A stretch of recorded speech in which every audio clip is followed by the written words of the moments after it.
Isa daw po kasing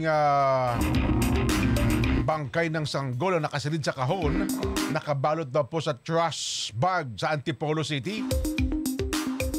Ina ng bata, may diferensya. Si Jimboy Tihano magbabalita. Jimboy!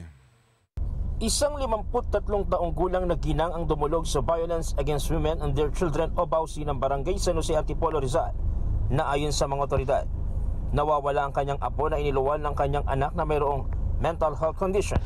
Dahil dito, agad inasistihan ng barangay ang ginang. Unang tinungo ang sinasabing tulay na madalas umanong tambayan ng kanyang anak, pero wala doon ang sanggol. Sunod na tinungo ng mga otoridad ang bahay ng kinakasama ng babae. Ano niya po sa amin, report po niya sa amin na nanganak daw po yung anak niya, tas nawawala yung baby. Pagdating po namin doon sa Robinson Homes, nakita po namin siya, yung nanay ng baby na yon.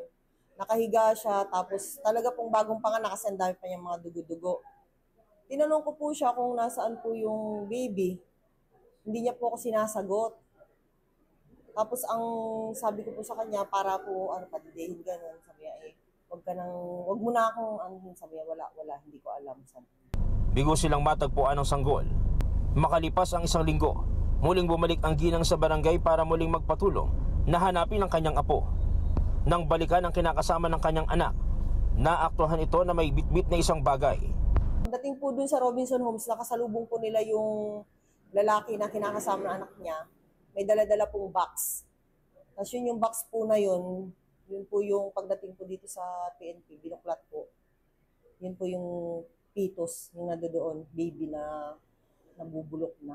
Nangangamoy na nga po yung box. Kalahati nga po talagang na daw, agnas na. Agad namang dinala sa police station ng lalaki pero kalaunay pinakawalan din matapos na di niya kumpirmahin na siya ang ama ng sanggol. Patuloy na pinaghahanap ng barangay ang ina ng sanggol para mailagay sa ayos ang sitwasyon nito. Jim Tihano para sa 100% balita.